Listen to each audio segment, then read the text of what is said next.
é só a gente bater um papo daí, beleza? Se qualquer coisa você fala e a gente se aprofunda mais em alguma coisinha. Se ficar com alguma dúvida ou se por acaso eu acabar me expressando um pouco mal, você e o Andrew que tá aí também podem me perguntar, tranquilo? Beleza, pode deixar. Obrigada. Beleza. Então, sistema cardiovascular, né? Hoje a gente vai falar mais especificamente nas vertentes que envolvem principalmente a pressão. Então, tipo, a gente vai falar sobre a pressão arterial, sobre a resistência vascular periférica, que a gente vai ver quais são, né? O tipo, o que que é a resistência vascular periférica, o que que necessariamente é a pressão arterial de verdade e quais são as suas vertentes, quais são as coisas que a rodeiam, tipo, e o que de fato determina. E daí a gente vai ver alguns cálculos que são exatos, assim, que a gente consegue realmente determinar, por exemplo, é, qual é a pressão que um determinado indivíduo precisa ter. Então é bem interessante. Hoje, putz, aqui né, eu sou fanático, mas é bem legal de conversar, de debater sobre esses assuntos de hoje. Da semana passada foi mais o básico, assim, foi mais anatomia e tal, uma coisa que é só para que a gente, né, relembre que a gente já teve em fisiologia humana, para estar tá fresco na memória, né, para o negócio não, para não virar, para não queimar, né, para os neurônios se ligarem novamente ali. Bom, então a gente vai iniciar falando sobre o que de fato é pressão arterial e como ela é determinada, tipo, por que que é pressão arterial, por que, por exemplo, por que que é pressão arterial e não é pressão venosa, por exemplo. Então é pressão arterial porque não teria muita lógica a gente aferir a pressão venosa, porque o que determina a pressão nas veias, que a gente vai ver mais para frente, que na realidade a veia, tipo, quando, por exemplo, se a gente pegar ali próximo ao átrio direito, que é o local onde finaliza a circulação sistêmica, que é a grande circulação, a gente percebe que se a gente fosse aferir a pressão lá, a gente vai ver que a pressão ela equivale a zero. O que isso quer dizer? Quer dizer que é praticamente nula. Então, né, tipo, a gente deve pensar, pô, mas e como que o sangue retorna, né? Como que ocorre o retorno venoso? É por meio de alguns mecanismos que o nosso corpo desenvolveu, né, entre aspas, né, para os religiosos aí foi Deus, né, que fez, né, e tal, para mim, por exemplo. E é bem interessante compreender porque, tipo, o que determina a pressão venosa e tal é a pressão arterial. Então, por isso que é pressão arterial, porque é ela que vai determinar o fluxo sanguíneo, né, a dissipação do sangue, né, no organismo, para os órgãos, né, para o corpo como um todo e tal. E justamente essa variação de pressão é o que faz com que o sangue percorra, porque imagine o seguinte, ó, vamos só supor que a média de uma pressão arterial fosse em média 90 ml na coluna de mercúrio. Então ela varia. Peraí, só deixa eu ver se acho que tem alguém pedindo para entrar. Tá, meu amigo aqui. Beleza. Então, voltando aqui.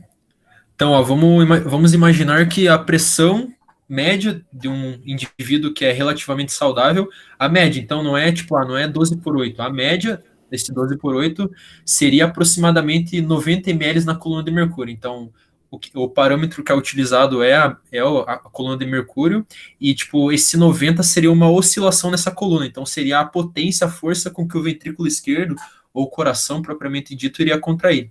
Mas imagine o seguinte, que o que faz com que o sangue ele transpasse, né, ele percorra para o organismo como um todo e retorne ali para o átrio direito, é justamente a variação de pressão. Então, por exemplo, ó, se é 90 ml na coluna de mercúrio do ventrículo esquerdo, que é onde inicia a grande circulação, que o sangue é ejetado para a artéria aorta lá, e no átrio direito, que é onde encerra a circulação, a pressão é zero, então essa variação de pressão que vai fazer com que o sangue percorra.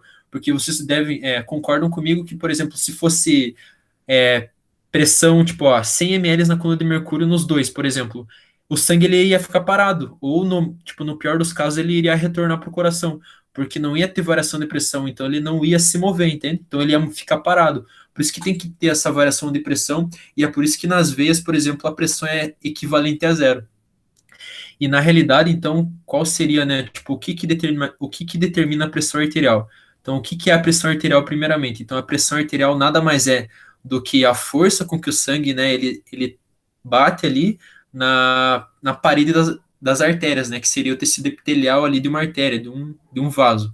Então, a pressão arterial nada mais é isso, do que a força exercida, né, pelo sangue na parede da artéria ali.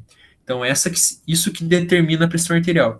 E a pressão arterial, na realidade, ela é uma média da pressão sistólica e da pressão diastólica. Então, vamos pegar o exemplo que eu coloquei ali de 120 por 80, que teoricamente seria a pressão normal do homem, a gente sabe que varia um pouquinho, e 110 por 70, que seria a pressão normal da mulher. Então, vamos pegar aqui só como exemplo, só para exemplificar, porque é bem comumente utilizado nesse 120 por 80. E, por exemplo, ó, o que é o 120? O que é esse 120, por exemplo? Então, esse 120 diz respeito ao momento exato de sístole ventricular esquerda, ou seja, o momento em que, quando eu falo coração, eu estou falando, hoje especificamente a gente vai conversar mais sobre o ventrículo esquerdo, então quando eu me refiro ao coração, eu quero dizer ventrículo esquerdo.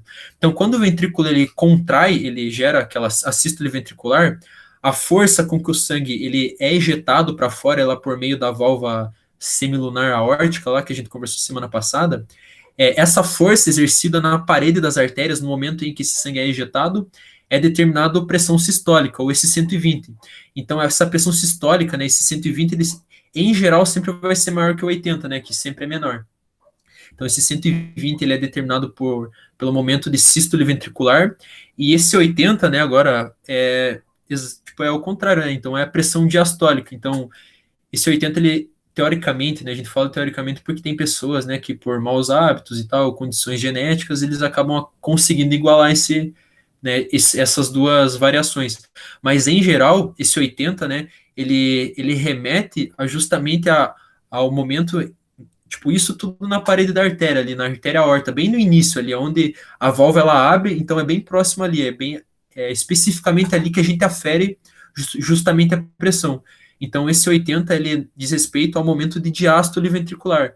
E por isso que a pressão, a variação na coluna de mercúrio é menor, porque tem menos pressão, porque essa pressão, na realidade, ela provém do sangue que já está na artéria lá. Então, por isso que ele tá, tipo, por isso que ele varia 80 milímetros na coluna de mercúrio, porque é o sangue que já está lá. Porque esse 80, ele diz respeito justamente ao momento de diástole ventricular, que é o momento que ela está relaxando.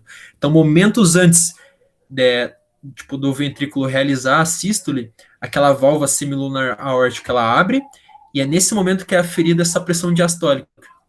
Beleza? Então, a pressão arterial nada mais é do que, né, a força que o sangue exerce na parede das artérias, né, no tecido epitelial ali da artéria, que seria aquele tecido mais interno, né, que é mais sensível e tal, que é composto de alguns, né, enfim, isso aqui acaba tornando-se irrelevante, mas pressão arterial, uma média entre pressão sistólica e pressão diastólica. Em geral, a média dos homens, né, seria 12 por 8, né, 120 por 80, e das mulheres seria 110 por 70. Isso não é uma regra e tal, mas em geral acaba seguindo justamente esse parâmetro de avaliação. Bom, quais são os fatores que influenciam a pressão arterial? Bom, aqui a gente vai, né, dar nome aos bois, então a gente vai primeiro entender o que é cada coisa e depois a gente vai para alguns cálculos matemáticos ali, que até o Andrew que está aí, ele é manjo, o cara é perito nas matemáticas, então ele não posso, né, falar errado nem nada aí. Vou escolher só, tipo, só uns nomes que, só uns números que dá tudo fácil de fazer o cálculo, né, que senão fica feio. Então, olha só que interessante aqui. Então, débito cardíaco é um produto, e a gente sabe que um produto, ele provém de uma multiplicação. Então, o débito cardíaco é determinado pelo volume sistólico vezes a frequência cardíaca. Então, o que primeiramente é o débito cardíaco? Então, o débito cardíaco nada mais é do que a quantidade de sangue que é ejetada do coração, do ventrículo esquerdo, mais especificamente falando, por minuto, ou 60 segundos, enfim. Então, o débito cardíaco diz respeito à quantidade de sangue que é ejetado do coração por minuto. Beleza, a gente entendendo o débito cardíaco, show de bola. Agora, o que é volume sistólico? O volume sistólico é semelhante ao débito cardíaco. O volume sistólico diz respeito à quantidade de sangue que é ejetado do coração por batimento, ou seja, por sístole ventricular. Então, o débito cardíaco ele é determinado pelo volume sistólico, que a gente compreendeu agora que é a quantidade de sangue que é ejetado por batimento, por sístole ventricular. E a frequência cardíaca diz respeito à quantidade de batimentos que o coração, de ciclo cardíaco completo que é dado, né, que seria a sístole atrial e ventricular por minuto. Então, frequência cardíaca é a quantidade de vezes que o coração, né, ele bate por minuto. Então, olha só que interessante como fica tudo meio lógico, assim, fica até meio que trivial, na verdade. Porque o débito cardíaco, que é a quantidade, por exemplo, ó, se vocês me perguntarem, Luiz, tem como eu, na verdade, eu determinar meu débito cardíaco, né, a quantidade de sangue que eu ejeto do meu coração por minuto? Tem. Se você me falar, eu quero determinar meu débito cardíaco, como que eu vou fazer isso? Eu falo, então me fala aí quanto de sangue você ejeta por minuto, né, se a gente visse, né, exatamente quanto que você ejeta, supondo, né, vamos chutar aí, que não eu, né, que não sou um indivíduo tão ativo, né, quando a gente fala sobre treinamento aeróbico e tal, né, eu só faço a galera treinar e acabo não treinando muito, né, mas, então, por exemplo, vamos supor que o volume sistólico desse indivíduo aí, que não sou eu, é de 100 ml por sístole ventricular. Então, o volume sistólico, a cada batimento desse indivíduo, que não sou eu, é 100 ml de sangue. E vamos supor, né, que eu sou bem ativo mesmo, e que a minha frequência cardíaca, ela em repouso é 60 batimentos por minuto. Então, se a gente, né, fizer esse cálculo, a gente vai chegar que a gente vai entender que, né, o débito cardíaco desse indivíduo que é relativamente ativo é de 6.000 ml por minuto, ou 6 litros por minuto. Então, o débito cardíaco desse indivíduo seria 6 litros de sangue por minuto. E a gente consegue determinar por esse cálculo que é bem tranquilo, assim, você entendendo exatamente o que é cada coisa, fica bem de boa. E esse é um cálculo que ele, por mais que ele seja simples, ele é de extrema eficiência, assim, sabe? Então ele é bem eficiente quando a gente fala sobre treinamento físico, treinamento aeróbico, assim, quando a gente fala sobre essas valências. Bom, então, determinando, dando nome aos bois, o que é resistência vascular periférica? Resistência vascular periférica nada mais é do que a resistência, né, da parede do vaso em relação ao sangue, né, em relação ao sangue que está tentando o sobrepor. Em poucas palavras, assim, na realidade, a resistência vascular periférica ela diz respeito ao calibre do vaso, ou seja, quanto mais. Então imagine, tipo, deixa eu ver se eu tenho um canudinho aqui e tal, não tenho. Tá, vamos pegar aqui, ó. Tá. Então, enfim, aqui eu não sei se dá para ver, ó. Então imagine que esse é o calibre do meu vaso aqui, ó. Grandão, né? Ó, dá para ver que o calibre é gigante. Então, imagine que é o seguinte, ó, para 100 ml de sangue, se eu for soprar aqui, ó, na verdade, que sangue fica estranho, né? Mas vamos supor que eu vou assoprar 100 ml de água aqui desse Pringles aqui, dessa latinha de Pringles aqui, ó. Essa circunferência, ou seja, esse diâmetro desse vaso é para 100 ml de água. Se eu soprar, eu tenho que fazer uma força, beleza? E agora, se eu diminuir o diâmetro desse vaso, por exemplo, se eu pegar um canudinho bem fino, vamos imaginar que esse lápis é um canudinho, e eu assoprar esses mesmos 100 ml, eu vou precisar exercer muito maior força, porque a resistência do vaso, né, tipo, a resistência vascular periférica, tipo, é só você entender o nome de cada coisa. Então, tipo, a resistência, o que que é? É a capacidade de se sobrepor a uma intensidade. Vascular diz respeito ao vaso, e periférico é tudo que está na periferia, que está ao redor, que está nas extremidades. Então, os vasos, tipo, a resistência vascular periférica é essa capacidade de se sobrepor à minha intensidade, que, tipo, imagine que eu sou o coração. Então, eu vou ter que exercer muito maior força, vou ter que contrair muito mais para empurrar, né, tipo, para fazer essa água, esse 100 ml de água, ele, né, vencer essa resistência e ser ejetado para fora, do que se eu pegasse essa latinha de Pringles aqui ia ser tranquilão, eu ia ter que exercer menos força para ejetar a mesma quantidade de sangue. Então a resistência vascular periférica, ela nada mais é, tipo, na realidade, em poucas palavras, ela diz respeito ao calibre do vaso, beleza? Bom, então o volume plasmático, ele diz respeito também à quantidade de sangue. Então, ou seja, se eu pegar um canudinho fino e tentar assoprar entre aspas, né, empurrar 50 ml de água, a resistência é uma, vai ser tranquilo, entre aspas. Agora, se eu tentar assoprar 100 ml de água, vai ser mais difícil, concordam comigo? Porque o calibre do vaso ele não alterou, mas a quantidade de sangue é maior, então o contato, o atrito exercido no sangue, na parede das artérias vai ser maior. E por consequência disso, vai aumentar a resistência vascular periférica. Bom, aqui eu coloquei uma anatomia do coração que, caso eu precisasse, eu voltava nela, daí só para ter uma carta na manga aqui, né? Isso aqui é isso que é para mim, na verdade. Bom, o que é débito cardíaco, então? A gente já comentou e tal, e esse é o cálculo que é especificado aqui, que determina o débito cardíaco. Então, Q, a gente entendendo que é o débito cardíaco, daí igual frequência cardíaca vezes o volume sistólico. E a ordem dos fatores ali não alteram no produto final, né? Então, enfim, não importa se você vai multiplicar a frequência cardíaca por volume sistólico ou volume sistólico por frequência cardíaca. Bom, aqui agora o cálculo que parece, né? Putz, você olha assim, meu Deus, isso aqui não tem condição. Mas você entendendo é bem tranquilo também. Então, o cálculo para determinar a resistência vascular periférica, que a gente vai esmiuçá-lo agora. Então, ó, imagine que a resistência vascular periférica é igual ao. O que, que é esse CIP e esse CFP? Esse CIP, ele significa. É que tá em inglês, né, tal, mas ele significa pressão cardíaca inicial. E esse CFP ele significa pressão cardíaca final. O que isso quer dizer? Que a gente precisa pegar a pressão no início do ciclo cardíaco. Onde que inicia o ciclo cardíaco? A gente sabe que é no ventrículo esquerdo. Então ali na artéria aorta Nós vamos aferir a pressão exata dali, vai colocar o número ali. A gente vai aonde que termina, onde que a circulação termina, né? A circulação sistêmica. A gente entende que o sangue venoso ele deságua ali no átrio direito. Então a gente vai aferir a pressão ali que ela é equivalente a zero, né? Que nem a gente tinha comentado. E daí a gente, beleza, tendo esse cálculo, a gente multiplica por 80, e esse 80 ele é só para deixar esse número em uma valência que seja mensurável. Então ele só vai trazer esse número para que a gente consiga entender, senão vai ficar um número muito distante do que é da realidade. Então esse 80 sempre vai ser 80, é uma valência que é física, ele meio que deixa o número assim numa valência que a gente consegue mensurar, a gente consegue modificar.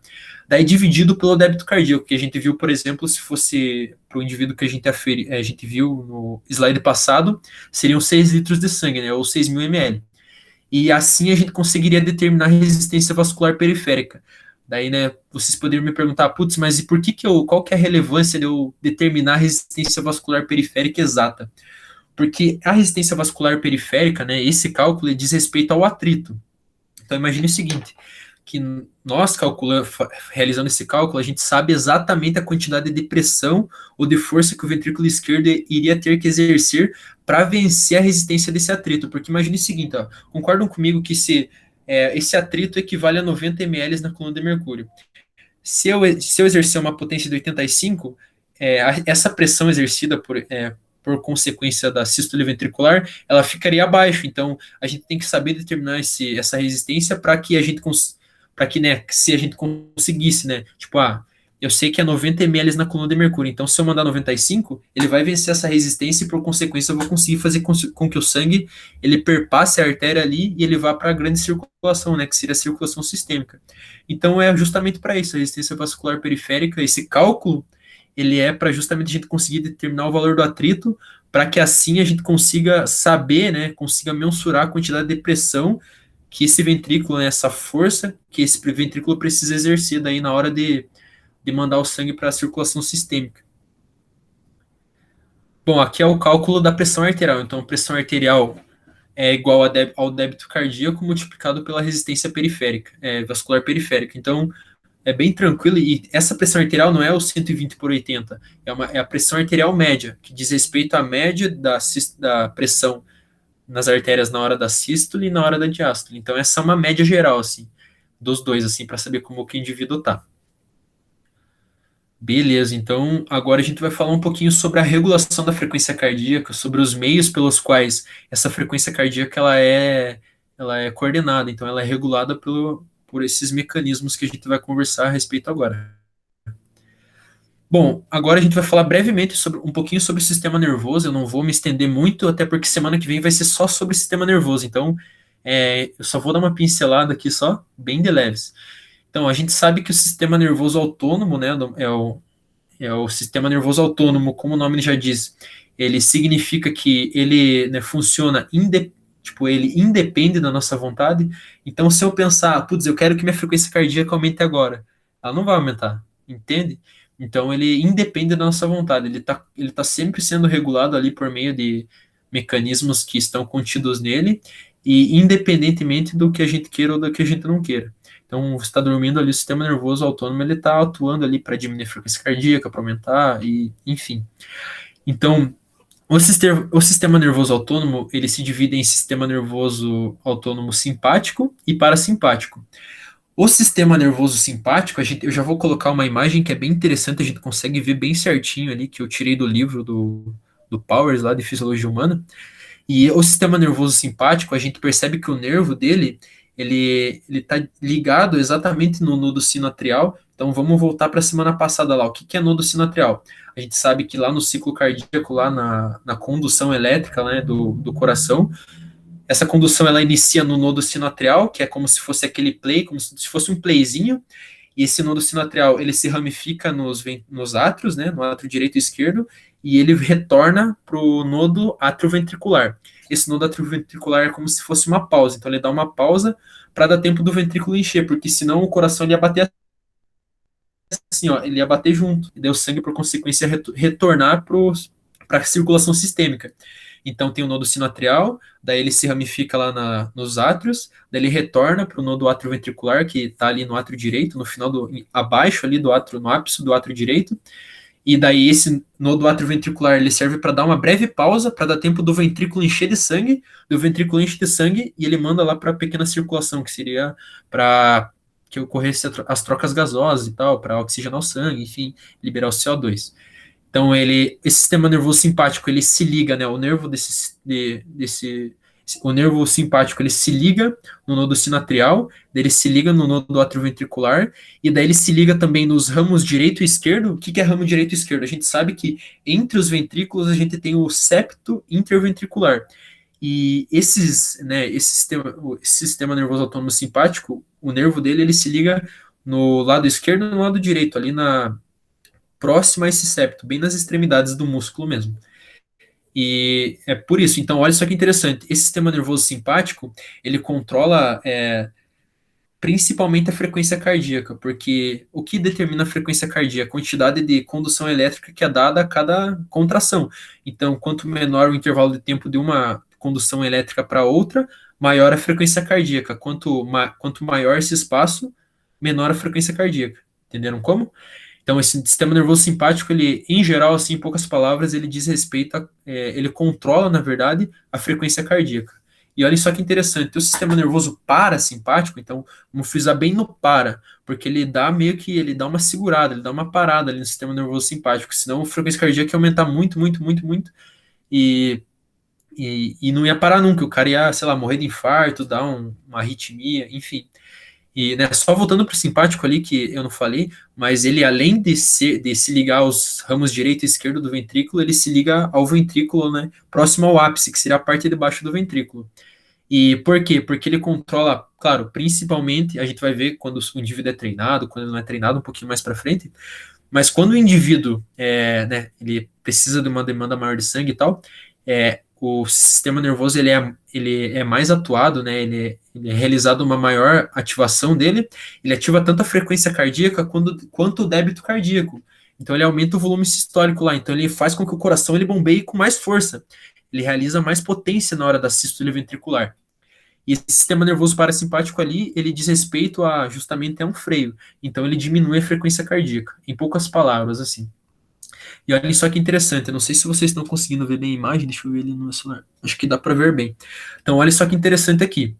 Esse nervo vago parasimpático, olha só que massa. Ele se liga aqui ao nodo sinoatrial e ao nodo atrioventricular. Agora aqui embaixo, e o nervo simpático, ó, vocês podem ver que ele se liga tanto ao nodo sinoatrial quanto ao nodo atrioventricular, daí o ramo direito e esquerdo aqui do coração, e ao ventrículo. Então, nessa região aqui, que é bem no miocárdio, bem na musculatura mesmo que ele se liga, ele faz com que o sangue aumente o volume sistólico, então ele contrai com mais potência, com mais força. E isso faz com que o sangue ele seja ejete mais, assim. Porque, na verdade, a gente acredita que não, mas o sangue, tipo, ele do ventrículo ele não é bombeado totalmente. A gente tem uma coisa que é chamada de volume residual, né? Que é a quantidade de sangue que fica no ventrículo. Então sempre fica um restinho.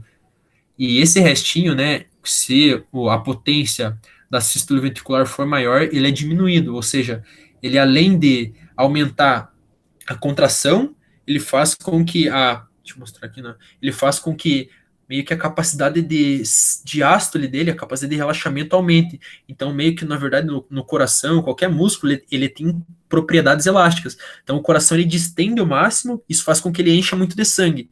E daí ele contrai com maior potência, mandando mais sangue e conseguindo contrair mais. Então, ele diminui esse volume residual de sangue que fica ali na parede ventricular, ali no ápice próximo ao ápice do coração.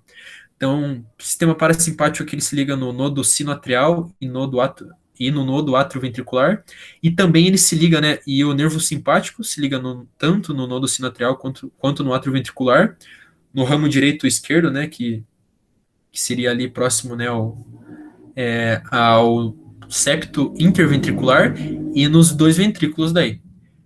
Beleza. Então, agora a gente vai sair um pouquinho, né, da fisiologia humana, vamos falar um pouquinho sobre fisiologia do exercício, e que é a área que a gente curte, né, que é particularmente a área que eu gosto muito. Então, olha só que interessante, como que, por exemplo, para que serve, na verdade, tudo isso que eu falei, tipo, essas informações e cálculo, e para que serve aumentar a frequência cardíaca e tal? A gente sabe que, por exemplo, na verdade, o coração, o sistema cardiovascular, ele nada mais é do que ele é, em poucas palavras, assim, se a gente fosse definir, ele é como se fosse um transportador, né? Concordam comigo? Que ele transporta nutrientes, transporta oxigênio, transporta hormônios por meio da circulação. E só que assim, né, nosso organismo, ele tem momentos que precisa mais de uma coisa, tem momentos que ele precisa mais de outra, tem momentos que ele precisa de mais oxigênio, tem momentos que ele precisa de menos oxigênio.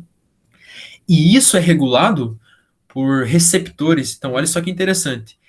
Agora vamos pensar num vaso sanguíneo, no vaso, né? Então, no vaso, internamente, no tecido epitelial, que é aquela parte mais interna, então tem o vaso aqui, a parte mais interna, aquela camada bem interna, que é definida como tecido epitelial. Nessa camada estão dispostos receptores, na verdade o nome são baroreceptores, perdão, e eles são responsáveis por mandar o feedback lá para o sistema nervoso. Então, olha só que interessante. Então, se, por exemplo, ó, o indivíduo começou a fazer atividade física. O que é um mecanismo que é praticamente na hora assim que acontece, a frequência cardíaca aumenta. Por quê? Porque esses baroreceptores mandaram um estímulo para o sistema nervoso e o sistema nervoso entendeu que ele tem que aumentar a ativação do sistema simpático. Lembra que o sistema simpático é responsável por aumentar tanto a frequência cardíaca quanto o volume sistólico. Então ele aumenta primeiro a frequência cardíaca e daí eventualmente, se ele conseguir, ele aumenta o volume sistólico. E daí também os baroreceptores eles agem por feedback negativo, ou seja, eles diminuem a ação por exemplo, se você está precisando de menos sangue, sei lá, você está bem parado e não está utilizando, ele manda, né, esse estímulo lá para o sistema nervoso entende que porque o sistema nervoso ele pode tanto, por exemplo, ativar mais os nervos simpáticos, quanto inibir o simpático, e isso faz com que a frequência cardíaca diminua.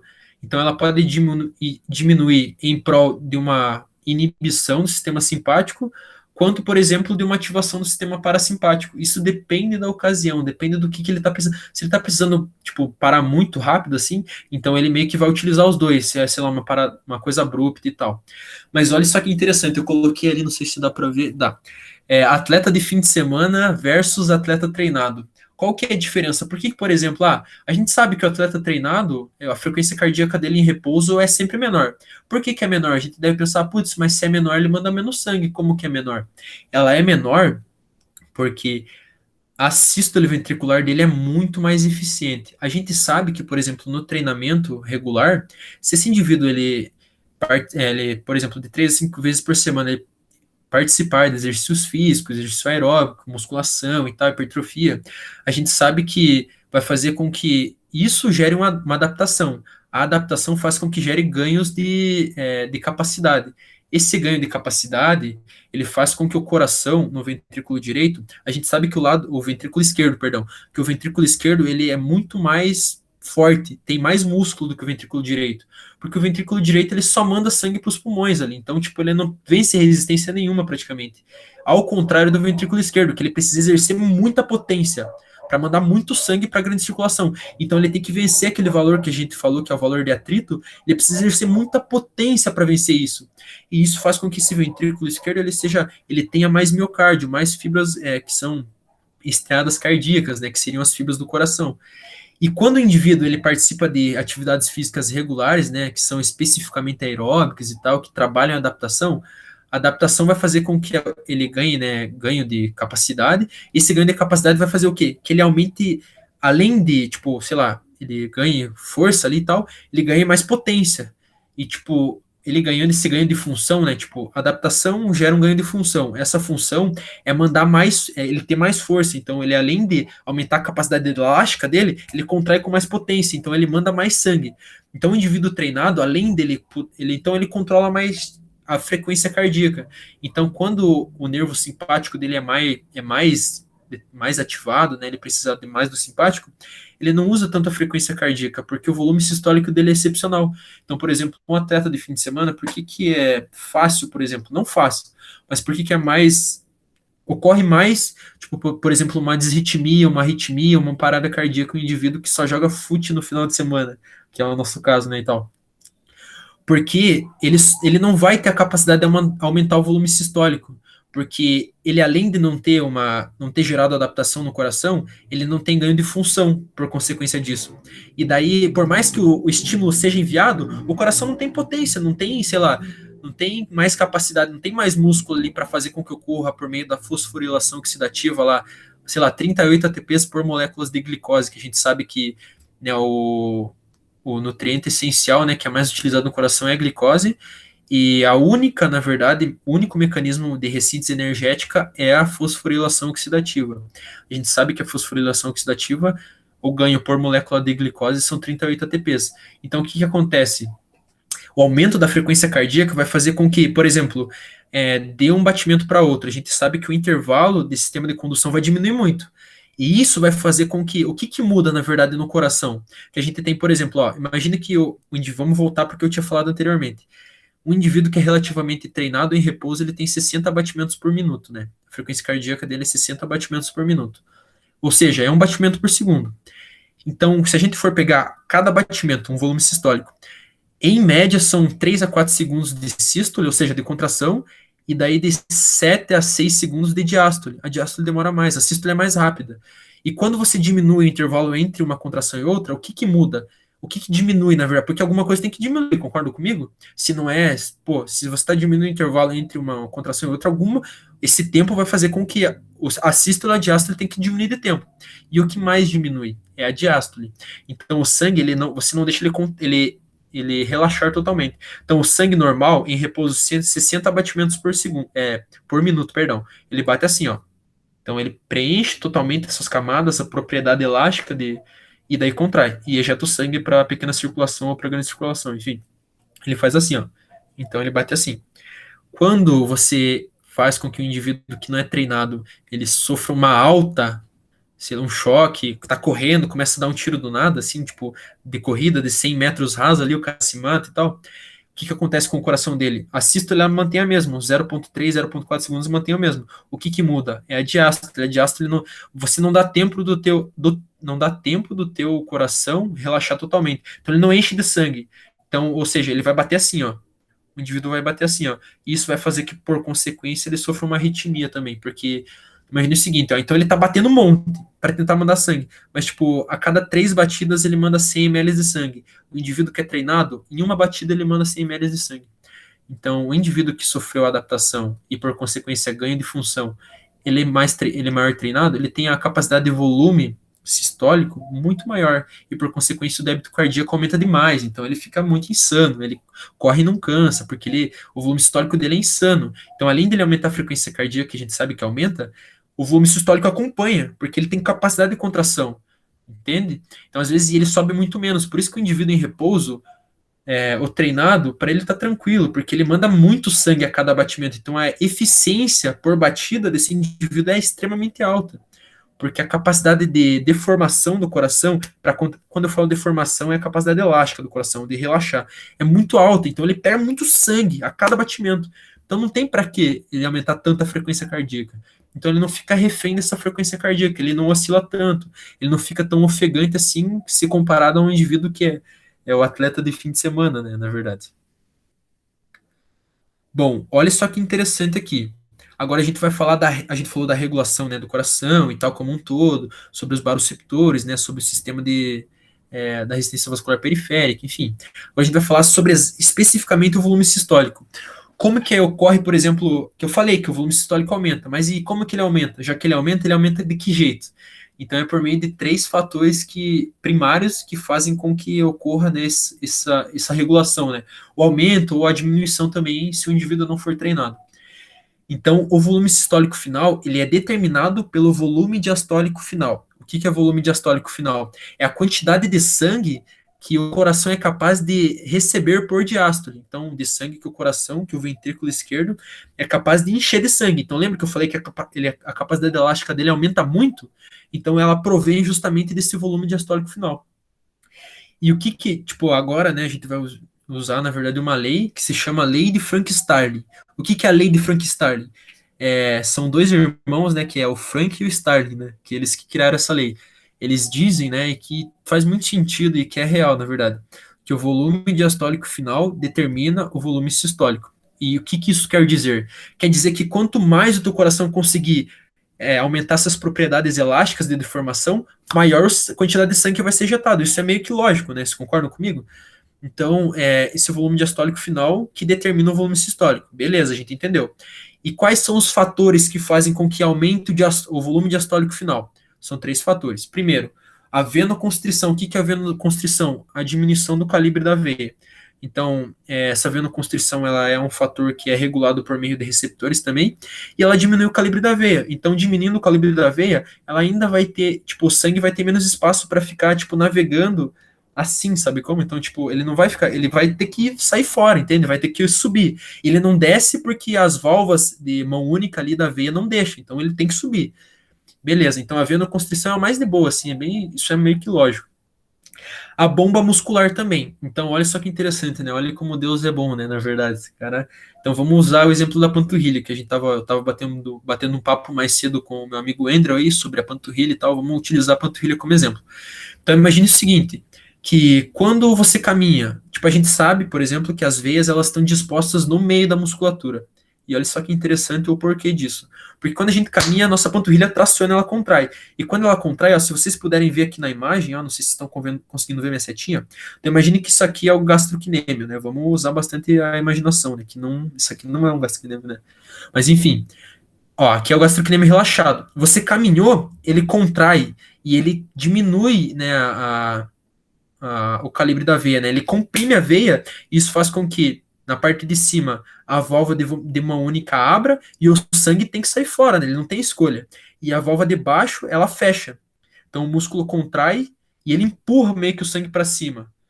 Então é muito lógico, assim, tipo, imagina o seguinte, ó, o local de maior dificuldade de retorno venoso é a panturrilha, a gente sabe que é a panturrilha. E, tipo, bem lá, assim, tipo, as veias são dispostas bem no meio da musculatura. E quando a gente caminha, o sangue retorna, é muito louco. Então, beleza. Venoconstrição, bomba muscular e agora bomba respiratória. Essa é muito tranquila. Não sei se vocês recordam no início que eu comecei falando da diferença de pressão, que é o que faz com que o sangue ele perpasse, né, o sistema circulatório e retorne ali para o átrio direito. Então, olha só que interessante. A bomba respiratória ou difusão respiratória, ela acontece aqui no tórax e na parede e aqui próximo ao abdômen. Então, nessa região aqui, ó.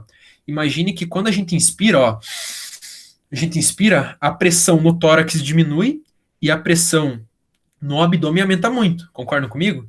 E isso faz com que essa diferença de pressão faz com que o sangue das veias que estão aqui próximo ao abdômen, ele, pô, a pressão tá diferente. Então o que que ele faz? Ele faz com que o sangue suba, porque essa diferença de pressão que é o que faz com que o sangue retorne, né? Então essa difusão respiratória é a diferença de pressão do tórax para o abdômen. Então a gente sabe que quando a gente realiza uma inspiração máxima, a diferença de pressão ela é bem grande, e isso que faz com que o sangue retorne ali e, né, tipo por meio da, por exemplo, e pela veia cava inferior ali e desague no átrio direito.